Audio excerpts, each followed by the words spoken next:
Hello everyone, and welcome back to the Modded Grim Dawn.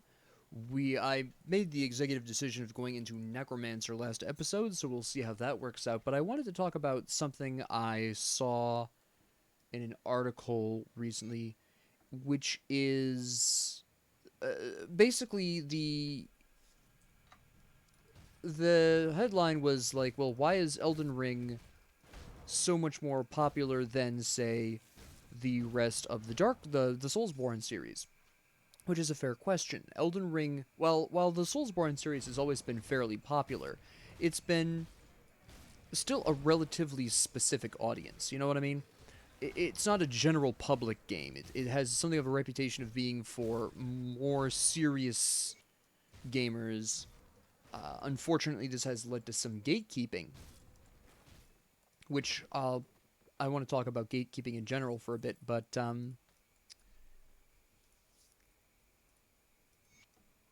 that Elden Ring hit general audiences in a way the rest of the series didn't, and I think for a couple of reasons. And I didn't read the full article because I don't generally read full gaming articles asking questions like this because generally speaking, it just annoys me because they're usually fairly off the mark. We all know what the problems with journalism in gaming are. But I did want to share my own thoughts being a fan of the Soulsborne series and Elden Ring being my favorite of the series, tied with Bloodborne. Now, I think the first and foremost big thing that made it more popular with general audiences was the open world, very specifically, but not in the way that a lot of people are probably going to assume. See, when people think open world, they're thinking that, oh, I can go and do whatever I want, right? I can tackle things in whatever order I feel like to. And that's partially true depending upon the game. Some games it's more true than others. But that was never really something that the rest of the Soulsborne series allowed for, right? Was a lot of choice. Now, the original Dark Souls, the first Dark Souls, you could tackle some things out of order, but there was generally certain keynote points that you had to hit in a somewhat specific sequence. And there are varying levels of this throughout the series, with Demon Souls being the most restrictive in terms of its pathing, so to speak. But even if you wanted to go sort of out of the usual order, you're usually punished in the Soulsborne series, at least partially, by more difficult enemies. Furthermore, the Soulsborne series has always very much been about your skill as an individual player, and I've mentioned this in previous conversations on gaming in this series so far, where regarding difficulty, and where the Soulsborne series is very much in the line of, well, while you can increase your stats, at the end of the day, the biggest decider of whether or not you progress is your skill. And open world really helps with that sort of. I'm going to say it's a problem. I don't personally mind it, but some people do view that as a problem. Um, if you find something you can't go up against in Elden Ring, you can go wandering off in search of a different challenge that maybe you're better able to handle, and come back with either a new item or maybe that slight edge in stats you need, and actually go and succeed where you had failed before, right? Some people dealt with the unofficial first boss of Elden Ring this way. They couldn't beat what's his name there. I can never remember names. Right before, right at the drawbridge to the Grafted Castle. I have such a hard time with names, I tell you. You know who I'm talking about. Um, the unofficial first boss there. He slapped down a lot of people, so what a lot of people did was they just wandered away and did something else in game, got stronger in some cases, in some Mimita cases, hideously stronger. Um, I'm gonna take, by the way, Anagram specifically because I am doing physical damage and he's a little bit better for that. But anyways, back to the point. A lot of people just wandered away and took on those little mini dungeons and got a little stronger, got some better stuff, got some better summons. It gave you a way of being able to pretty safely progress through the game as a solo player. It's a game that was actually better designed for solo play than the rest of the games, in my opinion, with the Phantom system, where if you feel like you need it, you can bust out a Phantom to help you in a similar way that if you felt you need it, you could go and get a Shade to help you, another player wandering around nearby, right? A similar concept, but not everyone has necessarily easy or consistent enough access to the internet to pull that off, right? So what happens instead is, since these players who didn't have consistent enough internet access, or maybe not enough people playing in their area to consistently get help for tough bosses or bosses that they were having a hard time with, they could now replace those people with phantoms. So first off, the first reason I think Elden Ring was really captured the attention of the masses in general, the gaming masses, is first off, one, the open world, which people immediately realized that while it was still part of the Soulsborne series, at the very least, it wasn't going to lock you into having to fight this thing until you individually are good and ready for it. Right? Something that the rest of the series generally didn't offer, with certain specific exceptions, right? Secondly, the Phantom system allows for those people who don't have the ability to summon other players to help with particularly tough bosses. Those players suddenly had the ability to have a sort of not quite as effective response. Real players are always going to be more effective than, well, I can't say always. Real players are most of the time more effective than Phantoms, but to have the Phantoms there as an option for those for whom co-op play of some variety isn't an option, that really grabbed the attention of a larger single player or more antisocial uh, audience, so to speak. So you have that popularity as well. Third, it really rewards stopping and looking at the scenery. It's pretty, even people who didn't play anything Soulsborne before picking up Elden Ring, even they knew that a big feature of the Soulsborne series was environmental storytelling. And that continued on in Elden Ring. However, unlike the rest of the Soulsborne series, which granted still had very beautiful, melancholic feeling worlds to explore and look at, unlike those, Elden Ring was an open world, a huge open world, right? As a result, there is a lot more to look at, and it actually rewards you indirectly for just stopping and sort of taking in the scenery. And so there's a lot of opportunity for people to like take a picture and share that on social media, because people take pictures of real life all the time, but gamers take pictures of particularly scenic moments of video games just as often, right? At least those gamers that happen to use Instagram and those other such um, apps. I I have one, I just never use it. I have a couple of social medias that I never use. But anyways, back to the main point. These were very shareable moments, and that attracted a lot more attention, where the other games, while they had shareable moments, sure, these weren't just basically, they weren't necessarily as visually stunning, right? There's a whole different type of world, right, to that. It's kind of hard to explain, but I think that idea that there was just this gorgeous open world kicking around. Where did that ring go? Was it? No, it wasn't a necklace. So I think that also really helped draw a lot of attention to Elden Ring very specifically to the general public.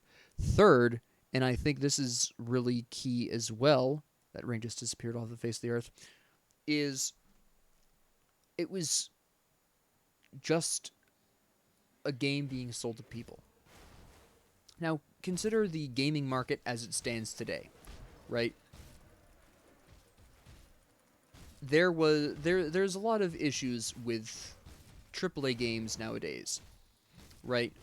We have games coming out very broken and buggy to the point where it can seriously harm your progress, such as Cyberpunk or Pokemon. I invoke Pokemon because it's a particularly big series, but while not all of its bugs were game breaking, there were some really serious bugs that would have to cause you to take a bit more extreme measures to resolve the issue, right? And Cyberpunk, of course, is infamous for this. And these aren't the only games. These are just two of the biggest games that offer examples of a game being released too early. Now, in a lot of these cases, this is the publisher's fault, not the developers. The developers aren't given enough time, which is, I'm not going to necessarily lay the blame at the developers here. This is well, in some cases it obviously is, but a majority of these cases it is a publisher's failings for this, not the developers. Again, there are exceptions, but in the two particular instances I just talked about, which is Cyberpunk and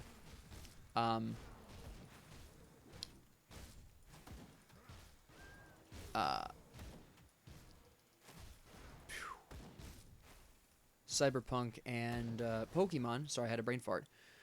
Those both were very specifically. Well, Cyberpunk was a combination developer and publisher, but Pokemon was a publisher issue. Uh, the director of that game project actually outright said he wanted to wait another year before releasing it, and he was told no. Um, but nevertheless, the fact that the publishers are getting comfortable releasing games in these states is something of a problem. And I'm not saying that Elden Ring didn't have bugs and glitches. To some extent, bugs and glitches are inevitable. None of these were game breaking, at least that I ever heard of.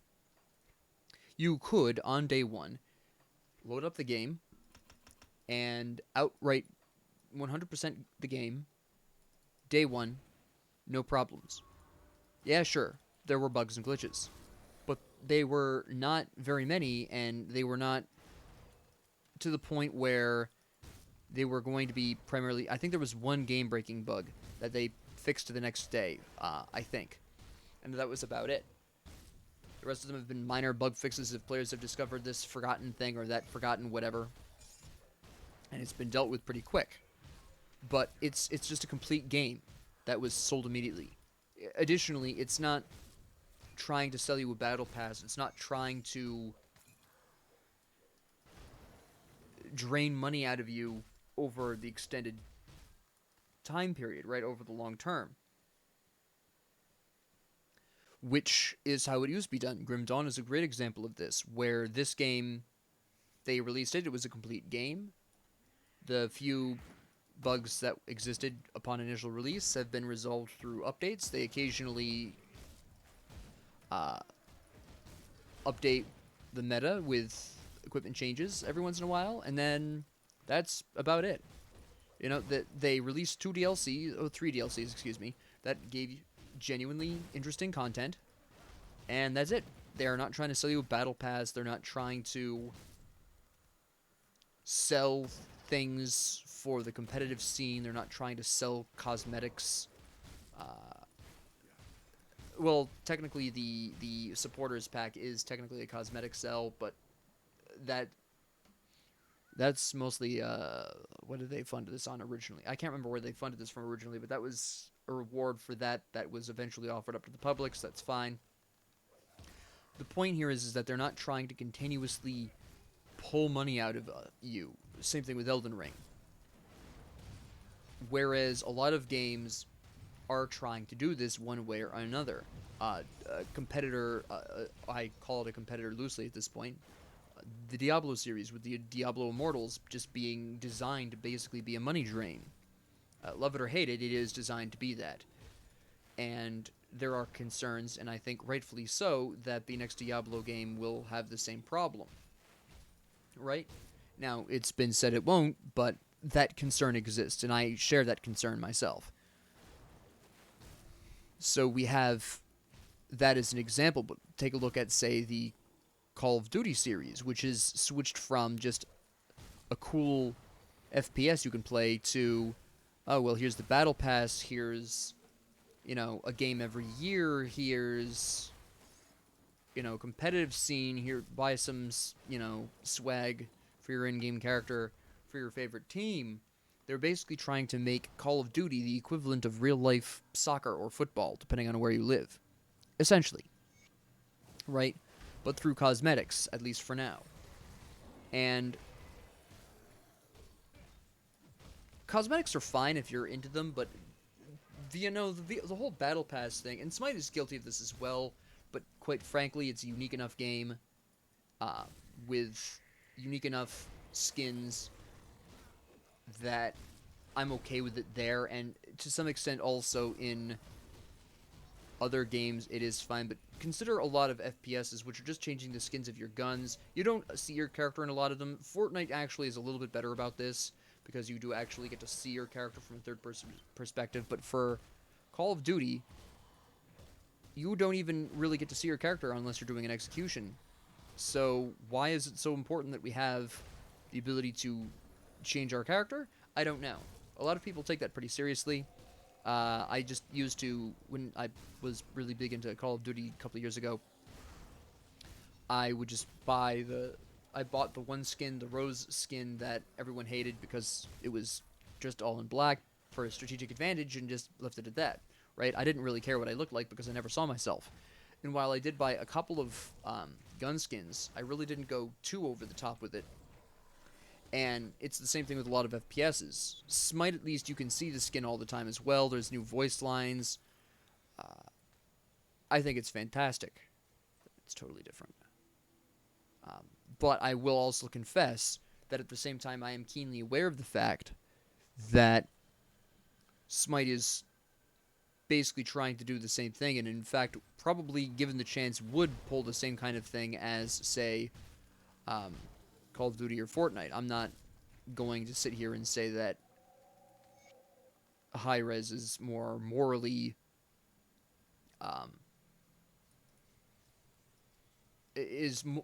morally higher than any other company. I'm not going to say that. I'm sure that given the chance, and if laws hadn't changed, then they would have gone down the very same path. However, at least for the time being, that is not the case, and I have a genuine love of that game. And if you genuinely love a game, that's fine as long as you are aware of the fact that, yeah, they are trying to pull money out of you. But Elden Ring didn't have any of these issues. It was just a game with a lot of a lot of replay value in using different things and playing through the game using different weapons and different armor and stuff. Fashion Souls, so to speak. And through that, just being a great game, not trying to sell you anything additional. Now, there is supposed to be DLC coming out next year. I'm all for it, and another good reason to another reason to play a delightful game and enjoy it in new ways. I'm down with that. That's why I liked the DLC for Grim Dawn. It's a way to enjoy the game in new ways, and I like that. Right, so I think these are the three really big reasons why Elden Ring hit the general audience in ways prior entries hadn't. I'm going to go on ahead and just kill him, because I don't need any chaos equipment. But anyways, these are what I ascribe as being the primary reasons for why Elden Ring very specifically appealed to general audiences in a way that the previous entries did not. So, with that being said, having come back here and gotten another nice This is a good place to stop. With that being said, thank you all very much for joining me. If you liked this, please like and subscribe. If you didn't, please ignore me. And if you have any comments, questions, concerns, ideas, suggestions, or requests, please leave them down in the comment section below. And thank you all very much for joining me, and have a great 24 hours.